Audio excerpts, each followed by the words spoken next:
पूरे देश में 12 लाख करोड़ रुपया दीदी को देने के लिए दिया।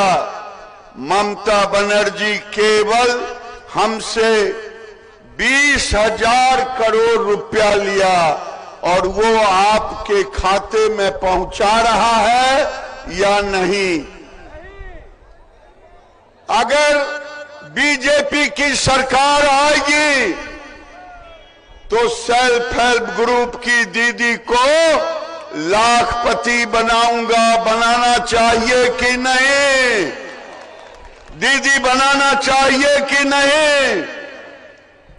अगर बीजेपी की सरकार आएगी, उड़ीसा की तरह और बिहार की तरह सारी बहनों के खाते में 3-3 हजार रुपया देने का काम करेंगे।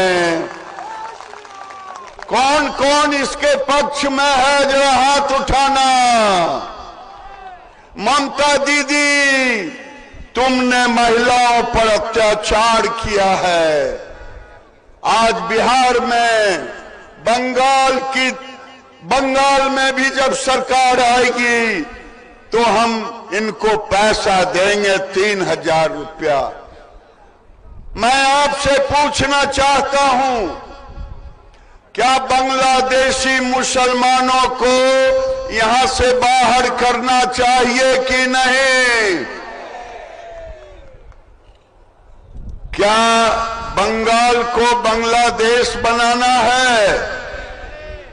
क्या बंगाल को बांग्लादेश बनाना है? क्या बंगाल में बीजेपी की सरकार बनते ही सरकारी कर्मचारियों को 7वां वेतन तुरंत दिया जाएगा? देना चाहिए कि नहीं? बंगाल में जो टीचर की भर्ती होनी है, 26,000 शिक्षकों का घोटाला किया। ममता दीदी की सरकार ने, आज मिनिस्टर जेल में है कि नहीं? 15 लाख रुपया, 15 लाख करोड़ रुपया भारत की सरकार ने बंगाल को भेजा। ममता बनर्जी टीएमसी के वर्कर के साथ पैसे खा गई। क्या आने वाले दिन में इसको जेल जाना चाहिए कि नहीं? आने वाले दिन में शिक्षकों की भर्ती बिना घूस का होना चाहिए कि नहीं? ये कौन करेगा? बीजेपी। शिक्षकों की बहाली कौन करेगा? शिक्षकों की बहाली कौन करेगा? कर्मचारियों की बहाली कौन करेगा? अगर बीजेपी की सरकार बनानी है और किसानों के खाते में 18,000 करोड़ रुपया सरकार बनने के 45 दिन के अंदर सभी किसानों के खाते में 18,000 रुपया दिया जाएगा। ये ताली से तो नहीं दिया जाएगा, जो और बजेगा तब। 18,000 रुपया किसानों को मिलना चाहिए कि नहीं? ये हमारी सरकार जब बनेगी तो गांव में रह रहे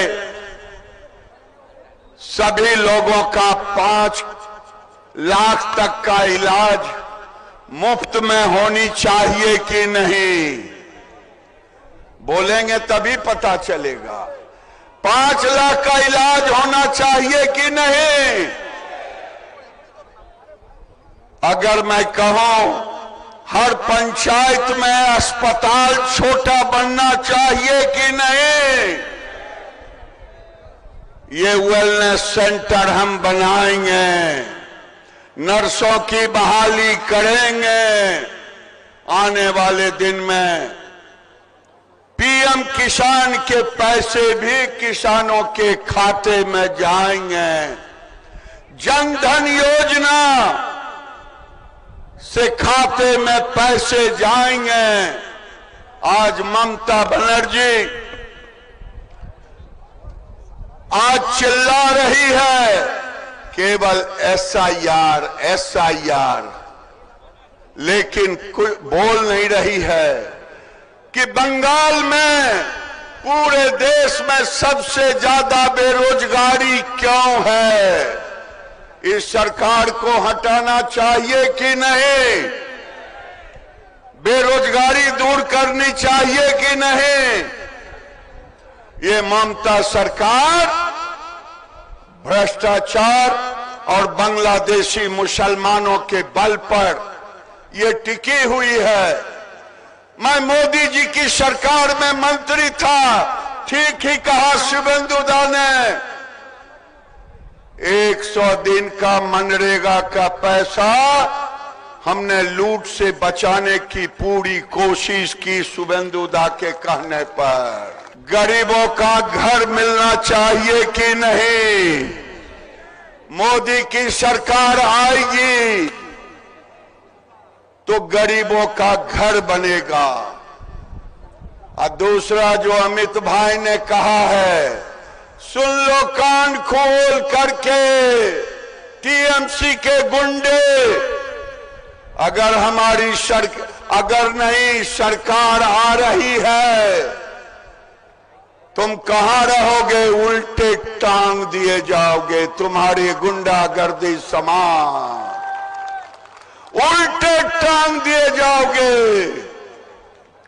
मैं अधिकारियों से कहना चाहता हूं, अब ममता बनर्जी की समय चला गया। चुनाव में कोई गड़बड़ मत करना। गड़बड़ करोगे तो तुम्हें भी उल्टे लटका दिया जाएगा। अब ये रावण का राज चला गया तो ममता का भी राज चला जाएगा। ये अभिषेक बनर्जी और ममता दीदी जब जांच होगा तो जेल में होगी। होनी चाहिए कि नहीं? आज गांव में सड़कें नहीं बन रहा, अस्पताल में दवा नहीं, नौजवान को नौकरी नहीं, और ममता बनर्जी कहती कि बंगाल को बांग्लादेश बना दो। ये बंगाल को बांग्लादेश, भारत में जब तक भारतीय जनता पार्टी का एक एक कार्यकर्ता है बंगाल में, हम बांग्लादेश नहीं होने देंगे। होने देंगे। एक गोपाल पाठक का नाम जानते हो? गोपाल पाठक 1946 में जिन्ना ने डायरेक्ट एक्शन डे में हिंदुओं का कत्लेआम किया था। आज ममता बनर्जी उसी तरह सोहरावर्दी के तरह आज मुर्शिदाबाद में हिंदुओं का कत्लेआम करवा दी। मैं आपके सामने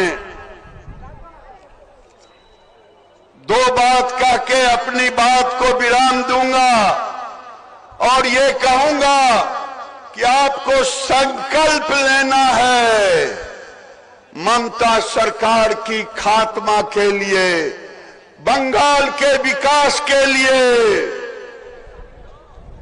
मैंने पहले ही कहा कि आमी बांग्ला भाषा भालो बोलते पारी ना। बांग्ला भाषा आमी बांग्ला भाषा भालोबासी। আমার প্রিয় বাংলা হিন্দু ভাই ও বোনার, আমার প্রিয় বাংলার হিন্দু ভাই ও বোনার, যেমন ভাবে 1946 সালে জিন্না ডাইরেক্ট অ্যাকশন ডে আরম্ভ করেছিল, এবং সোহরাওয়ার্দী সময়ে সোহরাওয়ার্দী পদক্ষেপ গোলিকাণ্ড হয়েছিল, ভয়ঙ্কর হত্যা কাণ্ড হয়েছিল। ঠিক সেই ভাই আজ মমতা সোহরাওয়ার্দী পদক্ষেপকে অনুসরণ করেছে। আমি আপনাকে বলতে চাই যে ডাইরেক্ট অ্যাকশন ডে পরে একটি সাহসী হিন্দু ভাই যার নাম গোপাল পাঠা ছিল, তিনি সব হিন্দু ভাই দেড় সেই সময় জোরে করে ডাইরেক্ট অ্যাকশন ডে বদলা নিয়েছিল। আপনারা এখন যদি হিন্দু বিরোধী সনাতন বিরোধী মমতা সরকার কে না সরান তাহলে বাংলায় হিন্দুদের পরিচয় রক্ষা করা অসম্ভব হয়ে যাবে। নিজের দেশেই এবং নিজের বাংলাতেই হিন্দুদের হয়তো इस्लाम ग्रहण करते होबे। आप तैयार हैं इस्लाम ग्रहण करने के लिए? अगर इस्लाम ग्रहण करने के लिए नहीं तैयार हैं तो आपको इसका विरोध करना पड़ेगा। আমার মন হয়ে